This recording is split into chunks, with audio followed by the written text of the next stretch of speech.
বিজেপির শীর্ষ নেতারা এখন নির্বাচনী প্রচারে ব্যস্ত সময় পার করছেন। প্রধানমন্ত্রী নরেন্দ্র মোদী, স্বরাষ্ট্রমন্ত্রী অমিত শাহ এবং উত্তরপ্রদেশের মুখ্যমন্ত্রী যোগী আদিত্যনাথ বিভিন্ন এলাকায় সভা করছেন।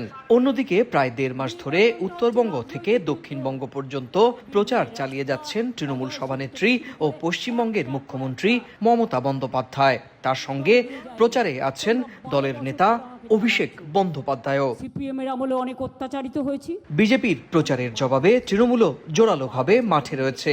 বীরভূমের এক সভায় মমতা বন্দ্যোপাধ্যায় কঠোর ভাষায় প্রতিক্রিয়া জানান। তিনি বলেন, বাংলার দিকে খারাপ নজর দিলে সাধারণ মানুষই তার জবাব দেবে।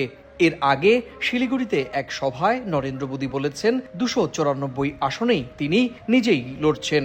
এই মন্তব্যেরও পাল্টা জবাব দেন মমতা। আপনি বলে দিচ্ছেন সব কেন্দ্রে আপনি লড়াই করছেন, আগে দিল্লিটা সামলান, তারপরে বাংলার দিকে তাকান। বাংলার দিকে যদি কেউ বিষচক্ষু নিয়ে তাকায় তার চোখ গেলে দেবে মানুষ। বিজেপি তাদের পুরনো ইস্যু অনুপ্রবেশকে আবার সামনে এনেছে। একই জেলায় আলাদা সভা থেকে অমিত শাহ তৃণমূল সরকারকে তীব্র ভাষায় আক্রমণ করেন। 5 মে বিজেপি বাংলায় সরকার গড়লে অনুপ্রবেশকারীদের ধরা হবে। দিদি SIR অনুপ্রবেশকারীদের রেখে ভোট করতে চেয়েছিলেন, সেটা হয়নি। আমরা অনুপ্রবেশকারীদের সাহায্যকারীদের ধরব। मतदाता सूची से हटाना चाहिए। অন্যদিকে তৃণমূল তুলে ধরছে SIR বা ভোটার তালিকা সংশোধনের বিষয়টি। দলটির অভিযোগ, নির্বাচন কমিশন বিজেপির পক্ষে কাজ করে প্রায় 91 লাখ ভোটারের নাম বাদ দিয়েছে। বিজেপিও উল্টো তৃণমূলের ভোট ব্যাংক শূন্য হওয়ায় খোঁচা দিতে ছাড়ছে না।